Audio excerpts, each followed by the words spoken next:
পৌষ পার্বণ, লেখিকা ইরফা মাহানাজ, পর্ব ২৬। মাঝরাতে সেই কাহিনীর পর বাসায় এসে শুয়ে পড়ে পৌষ পার্বণ। দেরি করে ঘুমানোর জন্য এখনো ঘুমোচ্ছে দুপুরতে। পৌষ কাত হয়ে একপাশে শুয়ে আছে, আর ওকে পেছন থেকে পেঁচিয়ে ধরে ওর ঘাড়ে মুখ গুজে রেখে বেঘরে ঘুমোচ্ছে পার্বণ। পৌষের মাথার কাছে বালিশের সাথে ওর ওড়না আর পার্বণের টি শার্ট রাখা। ঘুমানোর আগেই ফের খুলে রেখেছিল পার্বণ। ওর নাকি গরম লাগে। এমনিতেই কিশোর ছেলে, এখন এদের রক্ত থাকে গরম, তার উপর জেনজি, এদের আর নখরার শেষ নেই।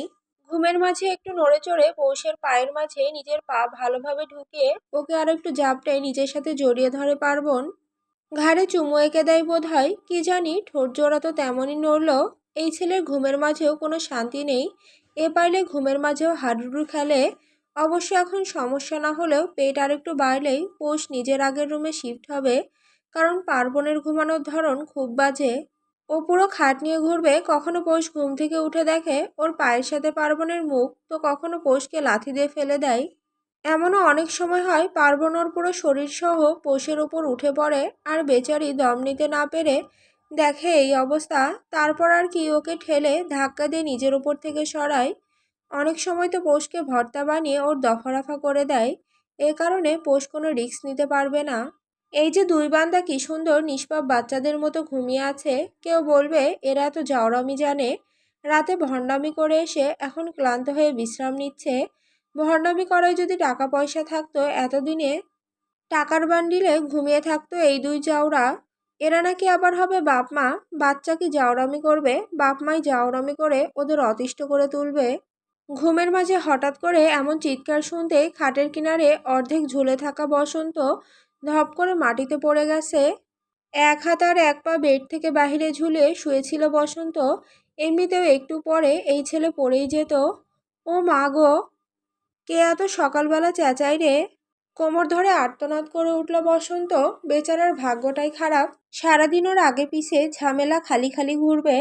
বসন্ত বুঝে পায় না, শান্তির মায়ের শান্তির বাপের সাথে ঝগড়া হওয়ার যে সে বসন্তের জীবনে থাকে না, কিন্তু ঝামেলা খালা কেন ওকে ছাড়তে চায় না।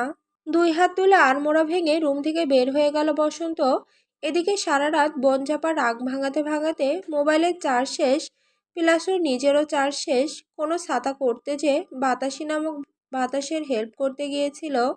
হোয়াটসঅ্যাপে 1200+ মেসেজ দিয়েছে বোধ হয়। মেসেঞ্জারও মেসেজের বন্যা বইয়ে দিয়েছে। কল এমনে মেসেজে, কিন্তু সব জায়গা দিয়েই no reply, no response. Senior পটাতে যে কেন এত কষ্ট, পটানোর আগেই না সব শেষ হয়ে যায়। হেমন্তের এখন কান্না পাচ্ছে রীতিমতো। ও পারলে হাত পা ছড়িয়ে ছিটিয়ে কান্না করে। গতরাতে পূর্ণা যদি না বলতো তাহলে তো এও জানতে পারতো না। জেলাসও হবে, আবার হেমন্ত তার কাছে গেলে এমন একটা ভাব ধরবে যেন হেমন্তকে দেখতেই পারে না। মানে ভাঙবে তবু মস্কাবে না, এমন দশা হয়েছে। এই নারী জাতিকে কখনো বোঝাই যায় না, আর সিনিয়র জাতি তো আরও এক ধাপ উপরে। এখন সামনাসামনি দেখা করে রাগ ভাঙাবে, আর কি করবে এছাড়া।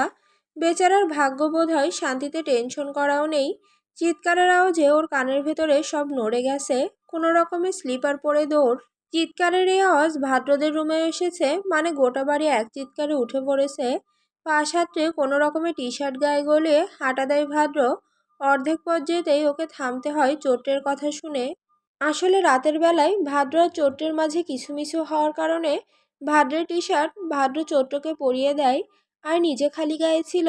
সকালে এমন চিৎকার শুনে কোনো কিছু খেয়াল না করেই চোট্টের লেডিস টি শার্ট, যেটা হাঁটু অবধি পরে, সেটা পরেই হাঁটা দেয়। চোট্ট বিছানায় গড়াগড়ি করে হাসতে হাসতে হাসতেই, সুধাই আমার ওড়নাটাও নিয়ে যা, ভাবিনি আমার গেঞ্জি যে আমার থেকে তোর গায়ে বেশি ভালো মানাবে। এই বলেই নিজের ওড়নাটা ভাদ্রের দিকে এগিয়ে দিল চৈত্র। ভোঁতা মুখ করে দাঁড়িয়ে রইল ভাদ্র। এগিয়ে গিয়ে চোটের গেঞ্জি খুলে ওর মুখে ছুঁড়ে মেরে ওয়ার্ড্রোব থেকে নিজের শার্ট নিয়ে পড়ে ভাদ্র। তারপর হনহন করে বেরিয়ে যায়। যাওয়ার আগে আবার টিপ্পনি কাটতে ভুলে না। কিছু কিছু মানুষের মুখটা সবসময় অকাজেই কথাই বলে। তারা বোধহয় জানে না মানুষ মাত্রই ভুল। আর কিছু মানুষের মেয়ে সাজার ভূত এখনো নামেনি। ছোটবেলার মতো এখনো সে আমার জামা কাপড় পরতে পছন্দ করে। ছোটবেলায় ভাদ্র প্রায় চৈত্রের জামা পরার জন্য কান্না করত। নিজের জামা ছেড়ে সারাক্ষণ চৈত্রের জামা পরে থাকতো, ওর মতো সাজতো। সেই নিয়েই খোঁটা দিল এখন চৈত্র। থমথমে মুখ নিয়ে এবার বেরিয়ে গেল ভাদ্র। চিৎকারের কারণে পুরো বাড়ি রান্নাঘরের সামনে হাজির, তবে যার জন্য চিৎকার ছিল সেই এখনো হাজির হতে পারেনি। সকালবেলা ফাল্গুন বর্ষা এসেছে রান্নাঘরে, এসেই পুরো 420 ভোল্টের বিদ্যুৎ শক খেলো। এটা রান্নাঘর, ফাল্গুনের তো মাথায় হাত। তার সাধের রান্নাঘরের এমন করুণ দশা দেখে তবে তার এটা বুঝতে একটু সময় লাগে না এই আকাম করছে কে। এসব জাউরামি পার্বণ জাউরা ছাড়া কেউ করতেই পারবে না। সবাই আসলেও পার্বণ না আসতে উনি চেঁচিয়ে উঠলেন আবারও, জাউরা পোলাই জাউরামি কইরে এখন গেছে কই। জাউরার জাউরামি ভণ্ডামি না করলে বোঝাই ওর পেটের ভাত হজম হয় না। কি হচ্ছে কি এখানে, মনে হচ্ছে আমাকেই খোঁজা হচ্ছে। খুব ভাবের সাথে কথাটা বলতে দেরি পার্বণের, কিন্তু ওর মুখের ওপর ফাল্গুনের ডাল ঘুটনি মারতে দেরি হয় না।